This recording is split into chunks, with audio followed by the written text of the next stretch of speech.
I would like to thank the organizers for inviting me. And then they said that, why don't you give a talk? I did not know that it will be just after lunch. So what I thought I'm going to present to you is things which I'm quite personally excited in, is basically the area of unsupervised learning. So I'm going to present some snippets of our work. So let's get started. Now, as we said, that just after lunch and all that, so let's make it a little provocative. So you see, a few, maybe a year or something back, maybe you have seen this debate in the internet, right? I mean, Elon Musk said that AI represents a fundamental risk to the existence of civilization. This is a statement he made, and Mark Zuckerberg, Facebook said, no, you're paranoid and whatever. So I see, these are very important and public celebrities, but I respect them a lot when they say such things. Coming from these people, they're not looking for publicity. They already have enough, they're already famous. So this is sometimes quite, striking to me. You know, so people like these people who are actually on the top of using AI for engineering is saying these things. Right? So with this interesting note, so let's see. So what motivated them to say this, I guess? See, now, I guess this entire conclave, right? There are lots of so many nice deep learning architectures being talked about, their potential applications and many things have been discussed. More will come, right? So there are many success stories, right? So maybe this has motivated them to say that, look, deep learning is now here. I mean, you can see people saying that it is like the electric bulb. Deep learning is the electric bulb of AI, which will transform all engineering services and more, right? So these are things that have been talked about, and for sure, there are good reasons for that, right? So for example, one of the things, if you say the computer vision, right? So this is a picture image of a CFAR10 database, right? So what is CFAR10? I mean, do you know what CFAR stands for? See, this I'm just trying to make the talk more interesting. It is very uninteresting. It is an acronym for the Canadian Research Institute. Okay, these are the guys who put together the data set. Okay, nothing. So it is basically this bunch of 10 classes, and right? And if you can, so now, like 5 years ago, if you were asked this to build a classifier for this, it would have been it would have taken people a lot of things, all kinds of computer vision things. Now you throw deep learning at it, it's done. Student assignment, right? So this is a success, right? So I think this has prompted people like think that, okay, AI will take over all aspects of our life. Now, here I want you to point to you a very, is there a pointer here? Is there a pointer here?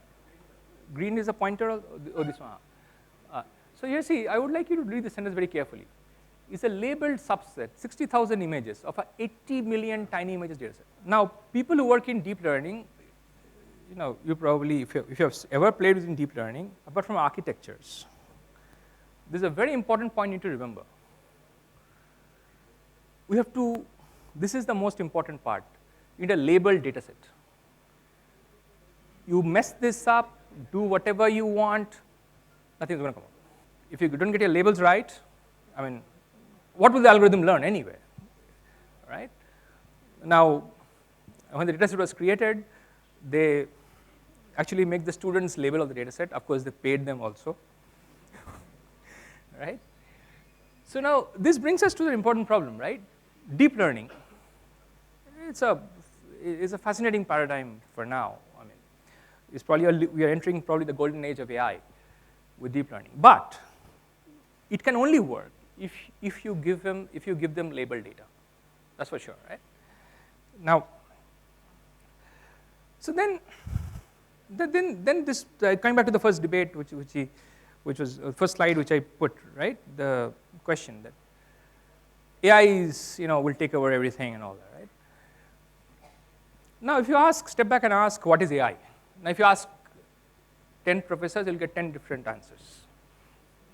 I'm sure here also in the room, if you start discussing what is AI, you'll probably lead to different things, right? So obviously it's I think definition-wise, there are, we're still figuring out what AI is, to be it's honest admission, because you can't agree on what you can call as AI.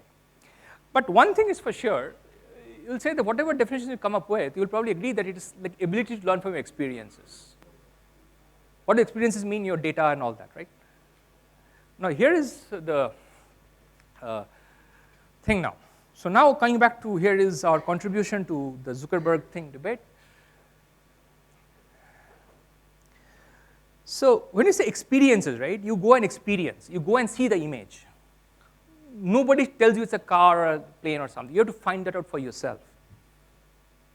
So we are in the realm of unsupervised learning. So our sense is that if you're worried that the world is going to be taken over by deep learning, we said deep learning to work, it requires label set. But true AI, as it says, learn from experiences. They don't have any labels. And now computer science, whatever we know, is telling us that unsupervised learning so far, we have a lot to do. It's basically intractable. So if you're worried that the world is going to end, no, hang on, we still have hope. We still have to crack this unsupervised learning problem. So that's being, with this minor introduction, let's jump into the strength of things. So why do you think, so let's ask, why does unsupervised learning so hard? Like what is it, that makes this a little different?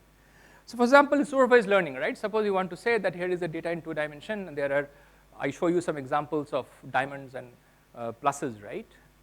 And you want to build a machine which says you given a data point in 2 dimension, tell me it's a diamond or a plus. We all know what simple thing to do. You'll probably draw a line, right? And this side of the line is the diamonds, and this side of the line, there are the crosses, right? Pluses. So, so you can use some sort of geometry like this, right?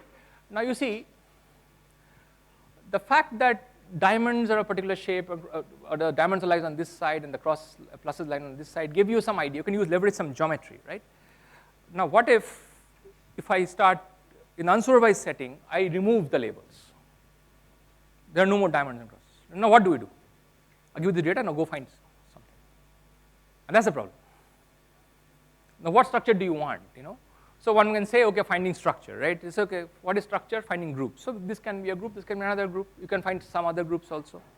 So this is a fundamental problem here, So we'll try to explain this problem a little bit in a different way we see it as we go forward. So as you see, this is just to illustrate the difficulty of the problem. So now in one word, if you say that, what is the difficulty of this? To me, I apologize again for putting equations just after lunch, but believe me, you don't have to know the equation. You just have to say, so this is one paradigm we often use for supervised learning. So on this side, so on this side is sometimes called the generalization error. That is, given an example X, you want to predict its label, and if your prediction doesn't agree with your label, right, what is the probability of that happening? That's a measure, you can say, a metric of how good my function f is. Now we can put some theorems over a lot of hard work.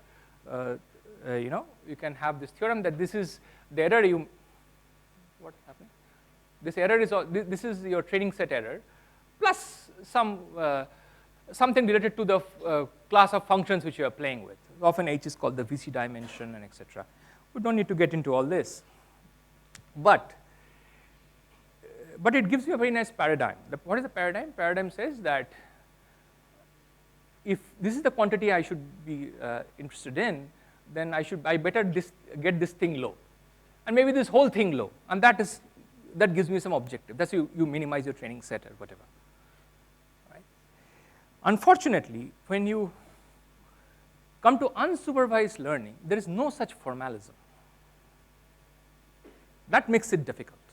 Once you have formalism, then I can do something about it, right?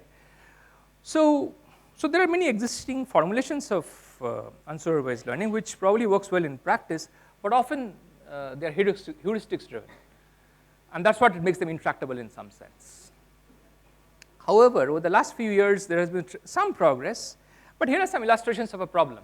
For example, many of you are, I'm assuming that most of you here are machine learning, like have some exposure to machine learning. Either you have used it or know about it.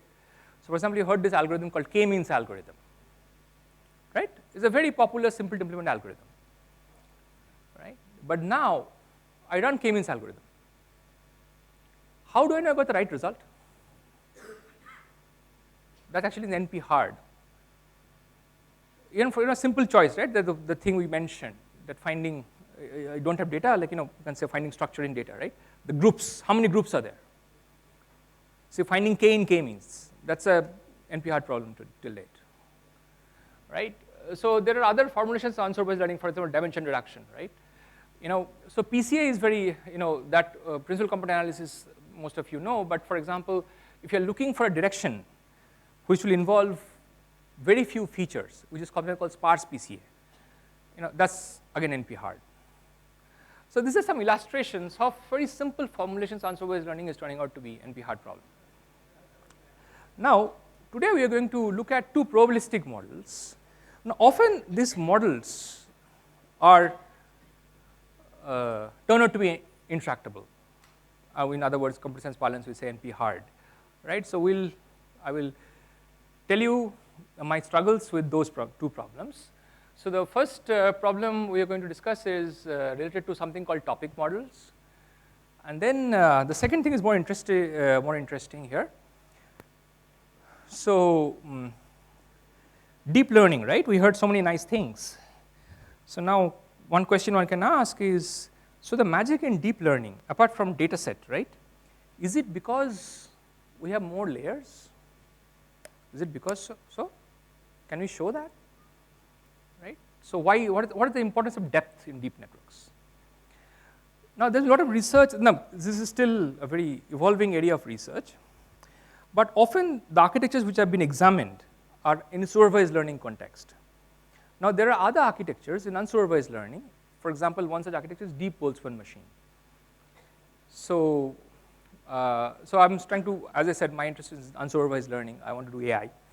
So, so here are some interesting thoughts we have put together using a notion in statistical mechanics called inherent structures.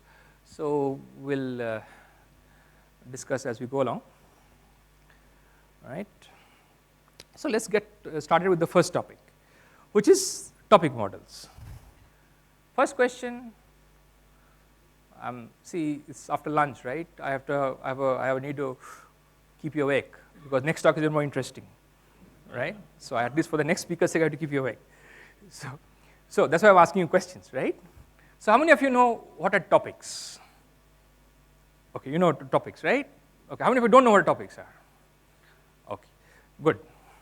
If you don't know, it's good. Then I can say something, right? Okay, so basically we're going to talk about our NIPS paper, which is about a new algorithm for topic models. But anyway, that's a boring title. So this is only that. So what are topic models?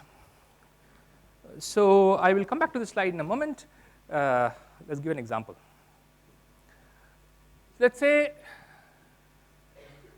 I give you a document, English language document, right? And let's concentrate on the first column. This is words are there, no? Run, inning, hit, season, game, right? I say in this document the following 5 words have occurred. Can you guess the document? Cricket. Cricket, sports. You do not ask what's a noun, what is a verb, etc. Right? So for example, if I say there's another document, which has this words have occurred called cup, minutes, add, tablespoon, oil. What am I talking about? Right? So as you see, let's say last one, computers, software system, Microsoft. This is not politically correct, right? So I'm sorry, I should take care of that. Okay, so it says something, right? We should put Amazon here. I mean, okay. So basically, see, if we call this as a theme, right? This is a cooking, religion, healthcare, computers, etc.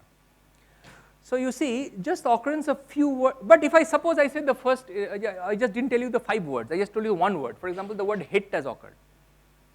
It may be difficult for you to say things, right? So you see, this group of words occurring together, right? You can think they're expressing some theme if you wish. I'm calling theme as this cricket here, right? Cooking here, etc. And this is what we call as topics now. This is what we call as topics, right? So now, what's happening? Yeah. So this is why, so topic models are models which can try to extract themes from text corpuses. And these themes are not told to us. So imagine, for example, you don't even know the language, right? Well, can you find out themes? And that is the place we want to go to, all right? Now, so there are some models now which can extract these themes. Now, what good is it used for? Well, the world is open. Now, I am told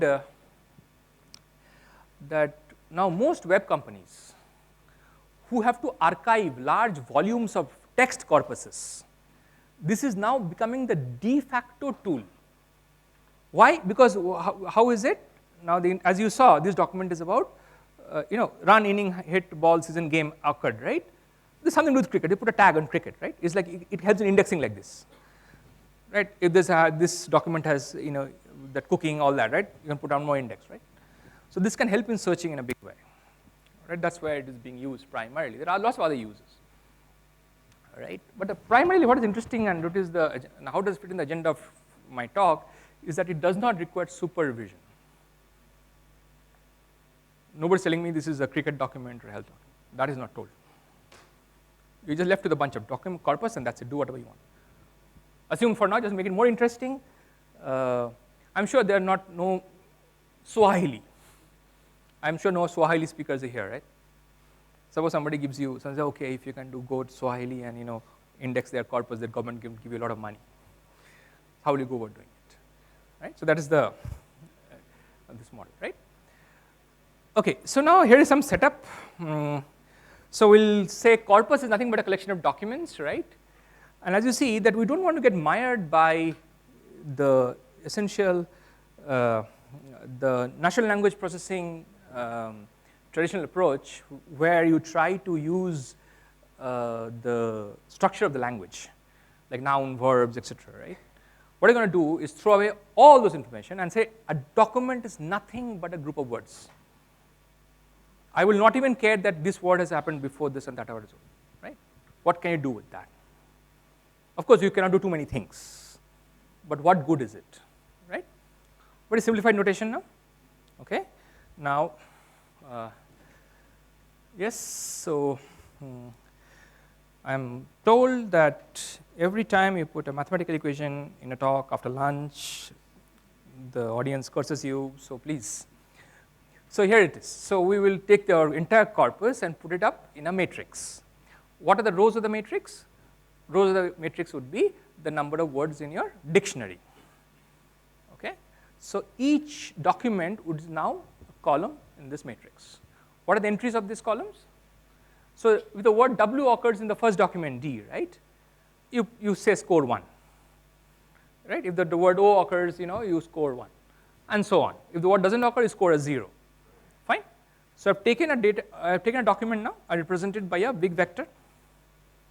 So one of the things with deep learning is that say that, okay, what is the magic of deep learning? One perspective is that it gives you a representation. And that's what deep learning has solved effectively, it seems. That you give me audio, I'll give you a representation. You give me a video, I'll give you a representation. All that. So that essentially what the audio processing engineers used to do or video processing engineers to do, that headache has now been largely transferred to a deep learning mechanism. So here also we have a very simplistic representation that is just like, is the word occurred or not, something like that, right? So that's our model now. Yeah. So this is as I was saying. So you don't have to score a 1. You can take all of the words and divide them, so you can get some numbers like 0.09, 0.05, and the sum to 1, etc. Right? So this is what it is, right? Now we will not take too much time of this. So what we'll do is we will quickly run through a very popular model called latent Dirichlet allocation called LDA. This model has been invented in 2002 by David Bly and his colleagues. So, right. So, how do we go about it? So, it says the following. So, document is a collection of n words. Okay, fine. So, now there are n words in a document, and each word is generated as follows. So, this box here, right, this small box here, right, denotes a document generating scheme, in which what you do is you first say, suppose there are k topics at your disposal. What are the topics now? A topic for us is now a distribution over words, fine. So, how does it match to the first example I gave, the run inning hit season game? Assume that those words have very high probability and the rest of the probabilities are 0, just to make an assumption, right. So, now I say that each topic is nothing but a distribution over words. Now, let us say I have a k topic model.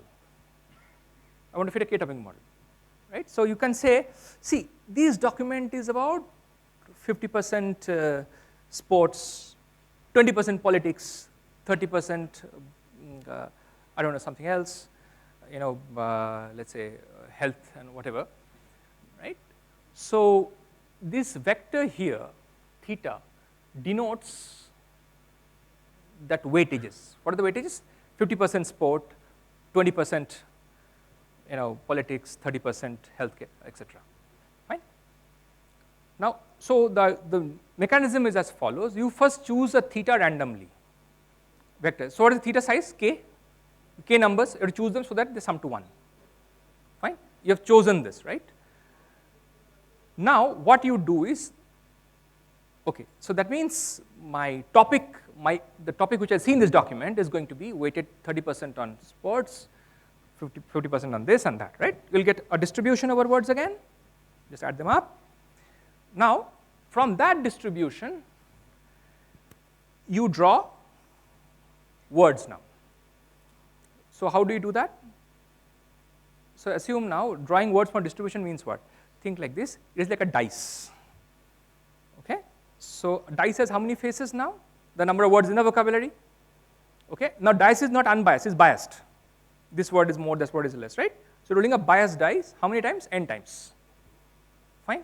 And every time you roll a dice, the first dice, so there are two dices here. The first dice is that which topic to choose from. You said the document has, let's say 3 topics here. What are the 3 topics? Sports, politics, and healthcare, right. So, first you roll a k dice with weights theta, fine.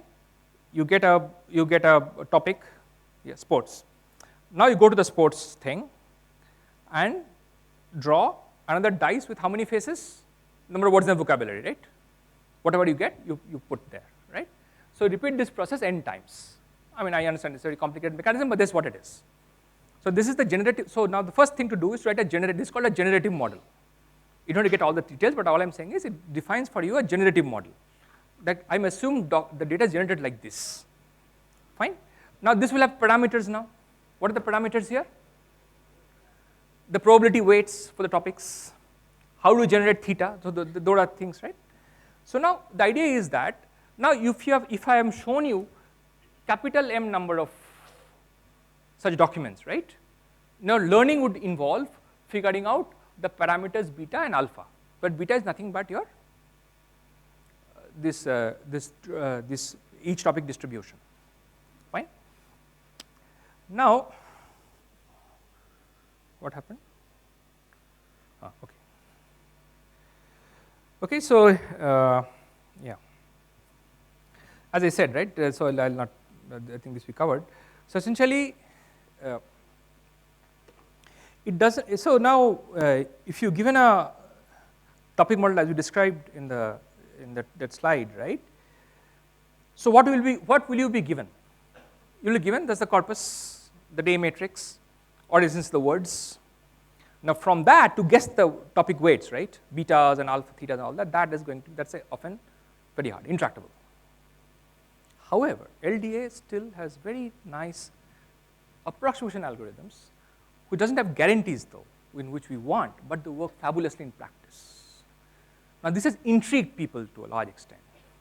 Right? Now can we come up with more tractable things, and that is the basis for this exploration. So now here is one other way to think about it, which would be very useful for us. So let's say the topic matrix, you call them as M, right? And thetas, as I said, there are k numbers, they sum to 1, right? Now the process which I described before can be seen as if you are sampling small m number of words from this distribution, right, to create a document. This is one other way of thinking about it. I mean, what I was trying to explain in a more intuitive fashion. Now the question is this, right? So what is capital M? Capital M is my topic matrix, which is denoted by beta in the previous diagram, right? Now here's the question I want to ask. So now A is given to me, that's all it's given to me, right? Can you find out M? So thing is, okay, for example, if you can find out, how many samples would you need? I mean, that is the question we would like to ask in this thing. So now this question is not new exactly. So for example, when internet was in infancy, the first probably search engines came out under the name called latent semantic indexing. So in that, now today we know better. So LSI, it is called in those days, we're actually trying to do the same thing, where in this LDA model, you can have multiple topics to a document. LSI those days assumed there is only one topic per document. Now we know better. Now you have a good perspective on this. We're also trying to do the same thing. So LDA is a natural generalization of this. But long story short, the question which you say, how do you record M from A? Intractable, right? So now this was a long time. So LDA came in 2002. It's over a decade, there was no progress on that. So in 2012, there was a very nice work which made almost a breakthrough, where they made this following assumption, that they said that, okay, if you allow me certain assumptions about the data, that is the topic, if you allow me to assume that each topic has a signature word. For example, if I say innings, right? So the moment I say the word innings, it's got to do something with cricket. Innings will not occur anywhere else, right? So that is what they assumed. So let's say there is a word W, right, which occurs in a topic T with high probability, but the same word will not occur in any other topic. The word innings, for example, only when I say the word innings, I know its cricket has occurred, right? So this signature word there, right? So it says that if I know, it can help me separate it out from other topics. So see, there's a lot of distance to go, but this assumption, using this assumption, I mean, this group gave fabulous results, and they came this interesting paper. They said going beyond SVD. Why is this interesting? Because LSI algorithms, if you go back and read those papers, they thought SVD, what is SVD? Singular value decomposition, a linear algebraic construct. That helped them do whatever they did, right? So that because you are fitting multiple topics now, if you use separability, you have to do more than SVD, something else, but you can still do it, right? Now, so essentially they proved this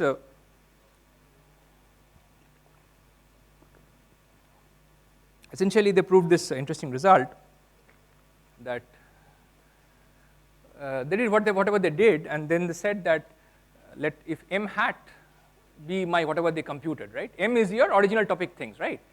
Now M hat is what I can approximate it. Now here's another thing, right? In the first part of the talk I was saying that unsupervised learning doesn't have any paradigm. So here how do we go about doing things, right? So now people have come to realize that it says that let's assume unsupervised learning is a recovery problem. That is, I'll have to assume a structure, right? Now I can ask the following question. Data has been generated from this structure, and the data you see, assuming the structure holds, can you recover the true structure, right? So I know from M, A has come. A is given to me. I don't see M. Now from A, can you recover M? So So that's the way people are thinking about it now, right? So under that paradigm, they proved this result that m hat and m are very close, etc. if you give them this many number of samples, right? So here, interesting part is k is number of topics. So you see k is to the power 6. I would like to point out another thing, P0. What is P0? See, those of you have observed the probability of the signature word, no, which they call anchor words. Okay? So how big P0 can be? It's P0 to the power 6, right? So if some of you have played with text data sets, right? What is the vocabulary size? If you played, it's easily tens of thousands. Fine. And the words which you often apply, like 100, 200 words. Correct? Now let's put, if P0 is 0.1, that's quite high, right? What is the value you get here? That is denominator. And numerator? But I tell you, I need 1 million documents. Right? Also, just think back and see 0.1, right? What does it mean now? That means every 10th draw from that topic should be that word. So the word inning should come every 10 times. So obviously, this is not to criticize the method, but they made a first attempt at this problem. But how about the results are coming out to be unrealistic, right? You see, they're unrealistic. Their bounds at 10.1 million, that's useless, right? So now, is there scope for more? And that's where we were struggling to do things. Okay, so as we said, this is the point I wanted to make. So let's get over it. So now comes our own research. That's the paper we said. So we said that, okay, let's make a little bit less different assumptions. One assumption is to make is that, so what they're trying to do, we are trying to fit multiple topics to the same document, right? Okay, so here we make an assumption that a document can be, as we said, can be of sports, it may also have a little bit of politics, or also a little bit of healthcare. But any document you read, if the document is on the sports page, it must still have all these things, but the sports idea is probably more dominant. That is the theta value for that is, one of the theta values is quite large. We call this dominant topics. So assume each document has multiple topics, fine. But any story will not have all the topics in the same proportion. There will be one topic which has a reasonably larger weight than others. We call this dominant topic, right? So now, and we also said that, see, the other problem, what is the other problem they had? They had this P0 thing, no? But P0 was tied to one word, right? Well, that's a bad thing, That word innings will not occur many, many times. But if I say a group of workers whose total probability is 0.1, that might occur many, many times.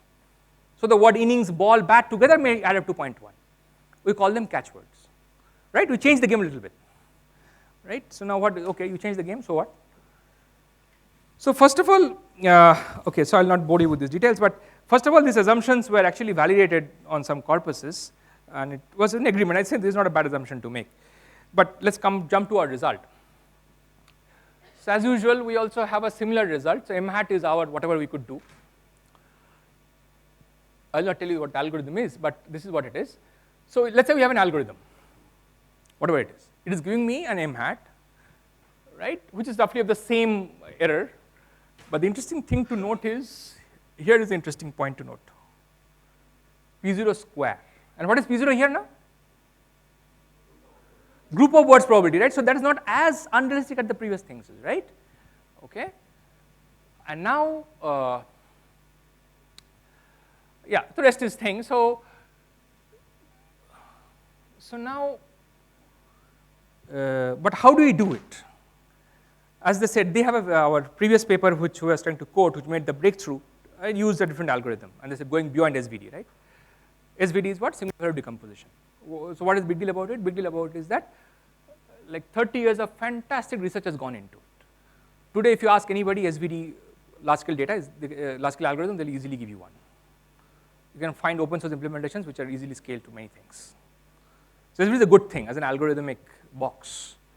And our main charm of topic models is it should apply to large data, right? That's what the charm is, right? So any algorithm has to match that scale. So now our algorithm essentially uses SVD.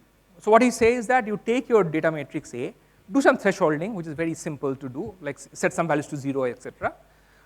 Run SVD algorithm, out comes this result. So what does it show comparatively? They had to go beyond SVD. We said, no, SVD is fine. And we can even get better results, right? So currently,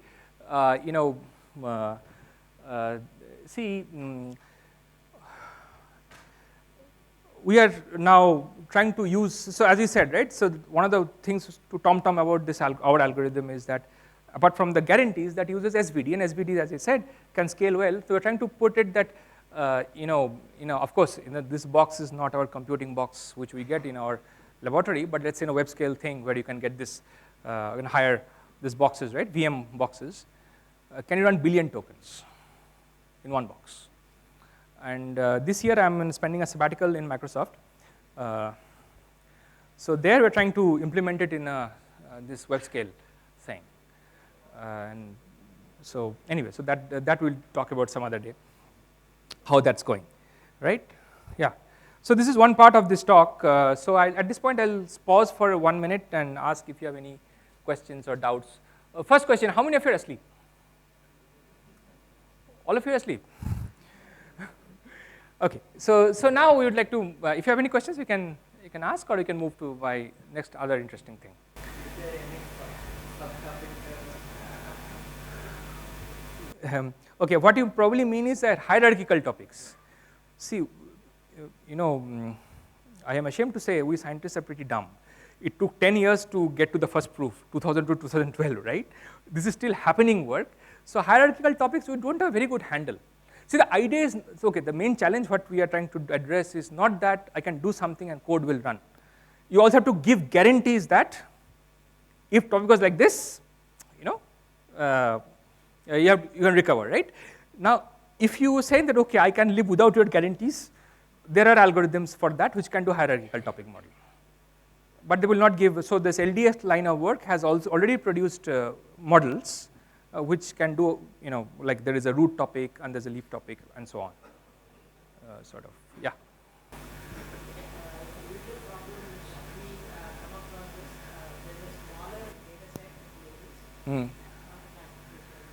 Right. Right. Yeah. So, have you seen examples where if you extract topic models without the label data, but that relevant category, and then tag those posterior probabilities on the smaller corpus, did that help improve the prediction accuracy? Empirically, yes, I've seen that. Empirically. Empirically, as I said, empirically, do experiments and see. I mean, I've seen many data sets, but I cannot formally, I am yet to formally show under what condition that will happen. See, I have seen data sets on which this is true. What you're saying, this is true. This I have seen. But now you said, okay, I give a new data set, will it happen? I am unable to give any guarantees like that. So, yeah. Way of using my opinion the label topics when the label data is very small and improve the small fraction. So the point is that often there is this minor difference is topics may not be the labels, right? So for example, so there's this guy, so for example, these finance companies, they often archive all finance news. For them, the labels are very different. They do not care about nutrition and all that. They care, okay, would this stock sell or not? So their labels are very different. When you run the code on the, you'll get topics like nutrition, government decision, right? Let's say housing and all that, right? Those are decisions, right? But they have economic implications. So the labels will be more economic, and there are no correlation with the topics. So so I'm saying, so the labels and topics are, may not be the same, and hence this is.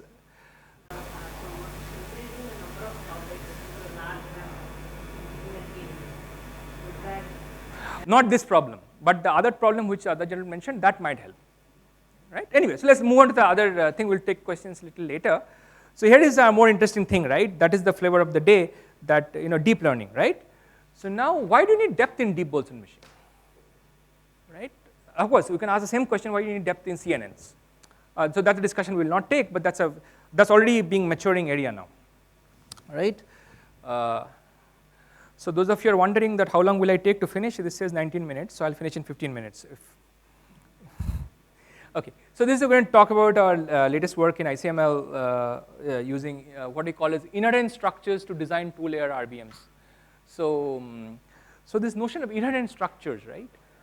This is a notion from statistical mechanics. So I'm trying to give you a flavor of things, right? So how difficult is it unsupervised learning, right? The first problem, as you saw, the structure came very differently.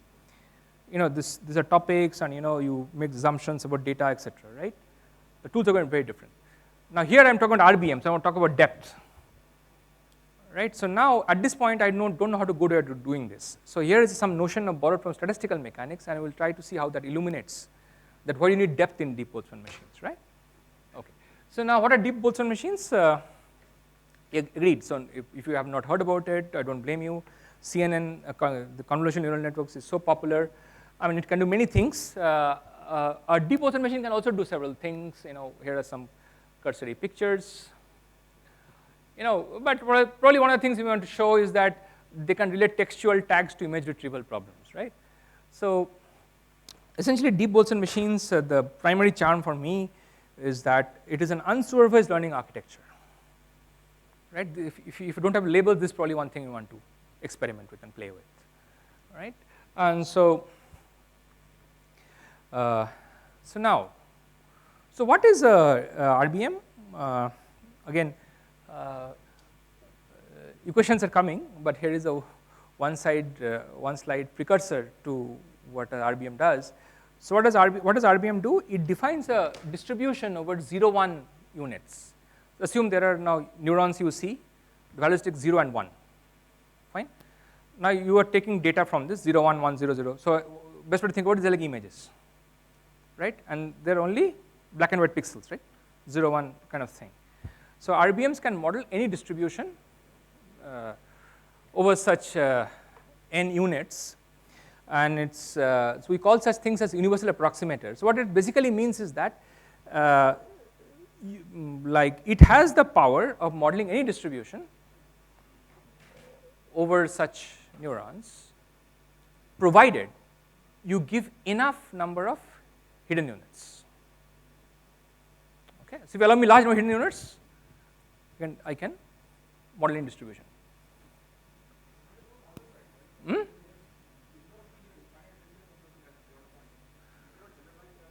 This is a theorem which says, I have nothing to do. But you have a point. The point is that mathematically yes, but practically it's meaningless.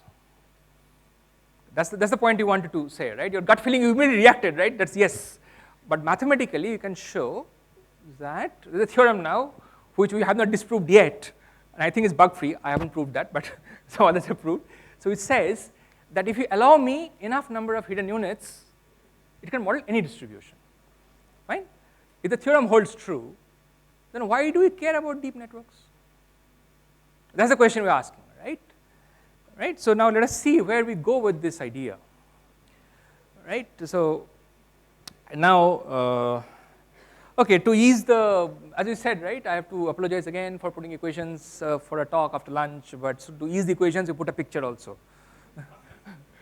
So essentially, let's assume we talk about RBMs as a two-layer thing. The blue colored ones are the visible unit, that is the n units we talked about, right? And H is the hidden units, H colored things, the red colored things, right? And there are m hidden units and n visible units, right? Now we say they jointly define a distribution like this, that is here. Where is it? Where is it? This is a distribution they define like this, right? So E is a function of V and H values. So all the VIs and HIs are take binary values, 0, 1, right? And E is some function of them. A function can be something like this. So A and B are vectors and W is a matrix, right? This is something like this. So now, if you give a joint distribution of V and H, how do you find the distribution of V? You just marginalize over H, that is sum over all H, and that's what it is, right? This is your RBM, right? Now, the question is that, so you give me any distribution over V, the theorem is saying that if you give me enough number of M's, I can match it, right? So the question is, why do you need more layers? right? So, just to set things in context, we will say that, let us say that the distribution is defined by k patterns. That is, you given me k examples, right? Data set is size k, fine. So what is each data point? Each data point is n values, n images, n number of pixels, right? Fine. So that's my support set now. Now, so as we said, right? So what are the paradigms now? So how do I even start thinking about it? That this problem, that right, the depth, etc. Right. So one of the things people are saying that the ability to represent data. That's deep learning's essential part, right? So now, can we think about something called representation power? Unfortunately, that's not very well defined. What do you mean representation power? We understand that you need to catch the notion that what can represent and what cannot represent. But there is, as of now, there's no well-defined, accepted definition to go along with it. So people have come to this conclusion now, or there's agreement now, that, okay, if you're trying to think about distributions, one way to think about the power of a model is that how many modes it can catch. What is the mode? The maximum of a distribution, right? So basically, you can think distribution like, there are the multiple hills, right? The tops. How many modes it can capture? So that can be one way of start thinking about it, right? Okay. So now, yeah. So let us assume for now we'll have this simplistic notion that I will say I model the distribution well if the number of patterns, which I see as k, is equal to the modes. Fine. So then I'll get everything. What does mode mean? High probability regions. So likely I'll return that, right? So now using this notion, of course you can generalize it to many layers. I mean, here is a formal definition of it, but you can ignore that. So start thinking about it. So there's this group of colleagues who came up with this very nice notion. They call it perfectly reconstructible vectors. What are they? So as you see, I see V, the image, right? And now let's look at the mode of it. So now you can ask, so you also have the joint distribution with you, right? What is joint distribution? P of V comma H, right? Now you fix V. You can ask, what is that H which gives the maximum probability? Fine. So we call this as up of V. Why up of V? V was down, H was up, right? So that is the H which gives me, so you fix a V, and what is the H which gives me the maximum probability, right? So you can find something. It's called up of V, let's say. And then similarly, you can ask the question that if you fix an H, what is the most probable V? Right? Now, if up of V becomes H and H of V and down of V is down of H is equal to V, if they become fixed, we call it perfectly reconstructible vector. That is, if you fix this H, I get this V, and you fix the same V, you get the same H again. So this gives me, this is something a very nice point now, right? Okay. So now another notion. So let's say we collect all those vectors and put them in a set, the set V, right? And now it's not very difficult to show that these have relationship with modes. So let's assume now these are my modes. So now we come back to the problem. I said that we would like ideally the data set is nothing but this PRV vectors, right? Now if we agree the representation power is the same as number of modes, then what does it turns out now? Now I said that, okay, given an architecture, N and M, architecture means number of hidden units, number of visible units, right? You can ask, how many modes can it handle? That's one way of thinking about it, right? Now, right. So I will quickly, I will not say this, but this is what I just said, right? So now, so the first attempt to this problem that can relate modes to this number of hidden units, right? So now there is currently the literature says something like this, that if your data has k modes, you will need at least k plus 1 hidden units. M is k plus, that's what it says. Now let's ask this question, right? If you have n visible units, so what is the distribution space? There's 2 power n states, right? N states, right? Each 0, 1, 2 power n values. So obviously you're going to use at least a polynomial number of samples to begin with. N cube, n4, n to the power 4, something like that samples would be used, right? You won't show me n samples. Fine. At least in n cube or n to the power 4, right? What is k? What is m now? M is k plus 1, they say. So n to the power 4 plus 1, right? That gives you this how it's expanding, right? The theorem is saying. So what we did was we did an experiment. We said that, okay, what is the power of an architecture which has m units? So what we did was we ran simulations. We fixed the number of modes, number of hidden units to be something, right? And we plotted the curve. That is, this is just that k plus 1 curve, right? So this would be, if m is the number of hidden units, m plus 1 number of modes. That's what we are saying now. However, when we plotted them, we find something else, that the number of hidden units can actually model many more modes than what our analysis is giving it credit for on the average case, right? So we wanted to explain this large gap. And then we came to the conclusion that basically what we should be looking at is that, see, we are interested in knowing how good the architecture is. That is n and m fixed, but the weights can vary, right? Now we can ask that if you randomly vary the weights, what is the average number of modes I can handle? So that gave us this first clue that instead of looking for number of modes, we should look at the average case and try to see if what can be done. So maybe I should speed up now. So maybe this is the question. Given a RBM, what is the expected number of modes of this distribution, right? So, and then as we asked that what happens as m goes to infinity? Can you explain that? Now next question you can ask is that if I add a second layer, what is going to happen, right? So it would be quite a challenge to cover all these things in the next 5 minutes. So what I will do is I'll skip some slides and maybe tell you, maybe, okay, this slide is interesting. So we say that we borrow an idea in statistical mechanics called Ising models or Ising models, as the right pronunciation is. So this is a model invented in magnetism. And those of you who know about Boltzmann machine can relate to it, that Boltzmann machine is exactly this model. So RB, restricted Boltzmann machine, is a simplification of this model. So in Ising model literature, actually, there are a lot of fantastic work has gone in, and one of these things in 1982, Stillinger and Weber, two well-known physicists, thought about this idea.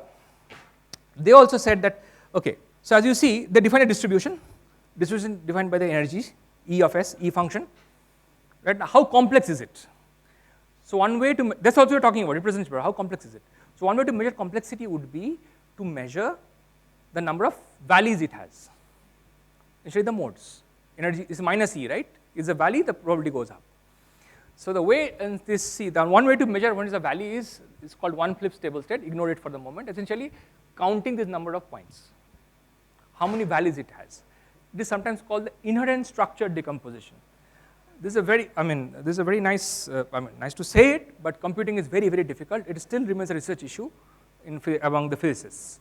So what we did was we borrowed some ideas from that and came up with, I will not bore you with the details, we came up with this notion of, as we said, representation power, right?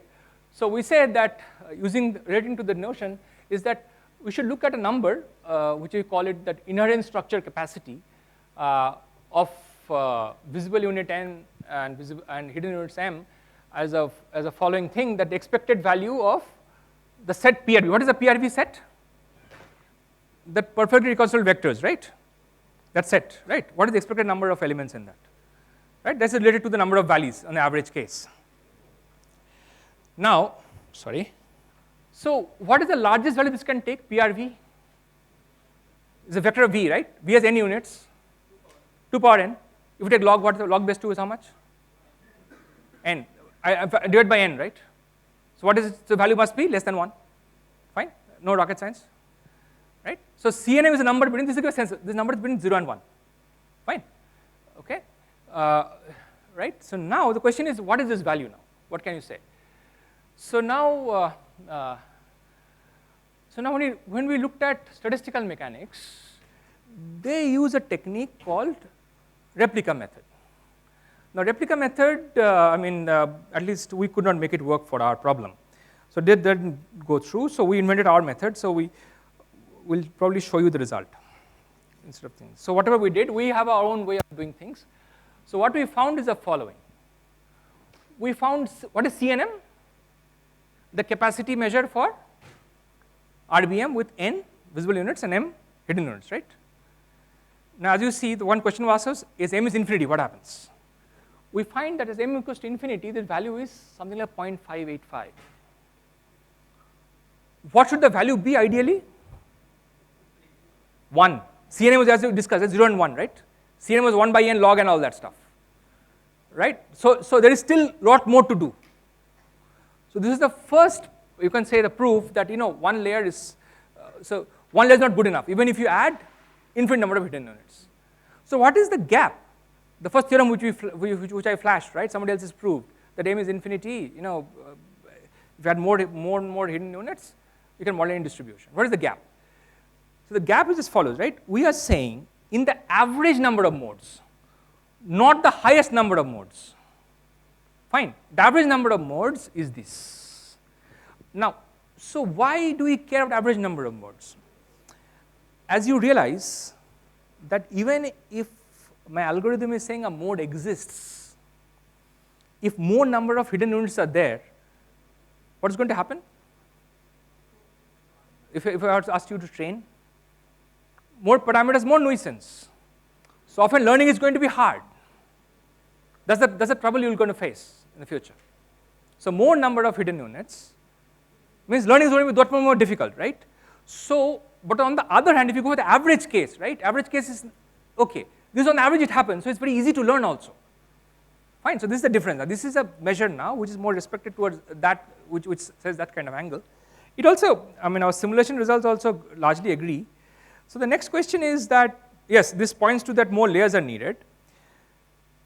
But then what is it we could say? Okay, so let's see what is it we could say. Maybe I'll, right? Okay, here's a pictorial description, right? So what we find is as follows, that CNM is something like log 2 1.5, right? That's the max you can do as we increase the number of hidden units, right? Now we also find a very interesting angle here. See, the function which we finally land up with shows that if there are 10 units here, if you go more than 200, your CNM value doesn't increase so much because it is saturated already. So the log 2 1.5, now you can come very close to it just using something like a 20n, it just saturates. Okay, so now there is some merit to adding, then you can ask, okay, what can you tell me now? Okay, you have shown me it saturates, right? Now if you add a second layer, according to a CNM measure, does it show any improvement? So here is something like this. So you see, if I start adding, if M1 is at that value, so basically let's take this to be 10, this is something like 20, like 200, right? 10 into 20 is 200, M1 is 200, something like that. So if I add a small M2, right, a small one M2, you see, I get a relationship here M2 by N. So this log 2.1.5 has increased by M2 by N. So it started reacting now. So this is probably the first result which shows that as we start adding hidden layers, after a point though, you will see your capacity increases, right? Okay, so now here is another, so here is what we are defining now. We are calling it lean RBMs. So according to our definition, what did we see? We showed that if the first layer has n visible units, the first hidden layer saturates if I have 20 into n. Fine. So only linear, so only multiplicative addition, right? And the second layer, if you're going to have a constant number of hidden units, constant number of units in the second layer, right? So if you see, how many parameters do we need now? In the first layer, it's 20n, right? It's n into n, roughly n square. And the second layer is roughly, the constant number. So basically, now we have a theorem now which says that if you can give me a very wide You give me a very wide RBM. What do you mean a very wide RBM? M is very large, right? Like n cube or something like that. I can give you an RBM which is only n square parameters, which is the same CNM capacity in 2 layers.